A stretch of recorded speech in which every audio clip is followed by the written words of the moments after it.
I don't know that, Winnie. I've repressed the memory so deep into my subconscious that I'll be shuffling around this apartment and whispering about phantom feet until I'm 90. She spins away with her typical dramatic flair, opting to walk over to the windows and gazing out at the traffic below.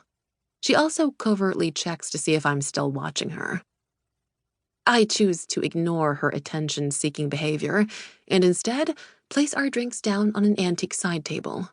With my hands now free, I pick up a stack of opened event invitations that I left there the day before, giving them one final look over before handing them to Roshni, who's still standing nearby. I'll reorganize the papers on her desk, I tell her. Just RSVP to these, and then we can go over tomorrow's itinerary. Blue Post-its are a yes, yellows are a no. Blue, yes, yellow, no. Got it. She exits the room with her coffee and the invites, seemingly happy to get out of the fray. If only I was so lucky.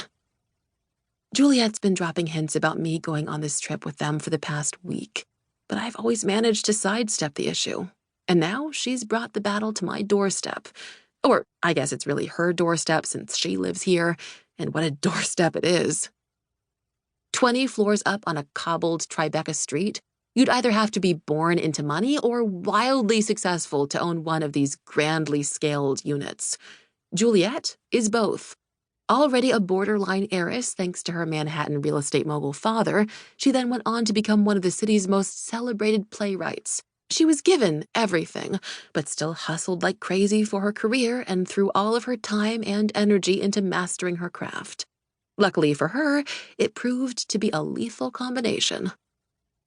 As a native New Yorker and a fiercely proud West Sider, Juliette's lived in this apartment for as long as I've worked for her. The furniture is mismatched and romantic, and white walls are splashed with green from her dozens of potted plants. Every available surface is covered with old scripts, books, or half-drunk cups of tea. It's scholarly chic. If Jane Austen ever traveled forward through time, I like to imagine that this is what her apartment would look like. Alas, dear Jane is nowhere to be found as Juliette steps away from the windows, moving through the space to sit on the arm of her tufted couch.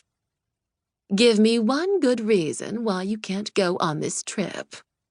I roll my shoulders, trying to relieve a sudden stress knot before taking a much-needed sip of my latte. Because you're leaving tonight. I'm not mentally or physically prepared, and this is supposed to be my yearly vacation time. I have projects that I need to work on, too. Yes, your grand opus of a play that you're forever editing. Maybe the change of scenery will inspire you. In London, love and scandal are considered the best sweeteners of tea. Don't try to mind trick me with John Osborne quotes. Juliette groans and pushes up off the sofa. I'm only trying to help you. It would help me if you read my play and told me what you think. She just looks at me then and says nothing, no doubt trying to come up with another lackluster excuse. I've asked her to read my play dozens of times over the years, but she always finds a reason not to. She's too busy, her mind is clouded, she's not in the right mood.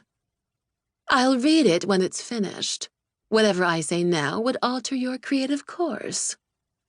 Ah, so she doesn't want to sway my process. Not likely. Juliette's perpetually happy to give her 2 cents on everything, especially on another playwright's work. As far as London, she goes on, you just need to think about it more. Mull it over. Let the idea sink in. And if you could agree to come with us in the next 10 to 15 minutes, that would be great. She goes to leave the room after that, but stops short when her cell phone starts ringing. She looks around but doesn't find it. I do the same until she digs into the couch cushions and eventually plucks it out. She checks the caller ID and smiles as she answers. Liam, to what do I owe the pleasure? A little out of breath from her impromptu sofa wrestling match, she twists around and away from me, walking over to the windowsill and picking up a small watering can. She sprinkles her first row of plant babies as she listens to his response. Liam is her nephew and lives in London, which is also where her sister Isabel has lived since she moved there in her 20s. I've never met her or him, but I have sent Liam gifts on Juliette's behalf every Christmas and on his birthday. That's right, she says, moving on to the next row of plants. I'm getting into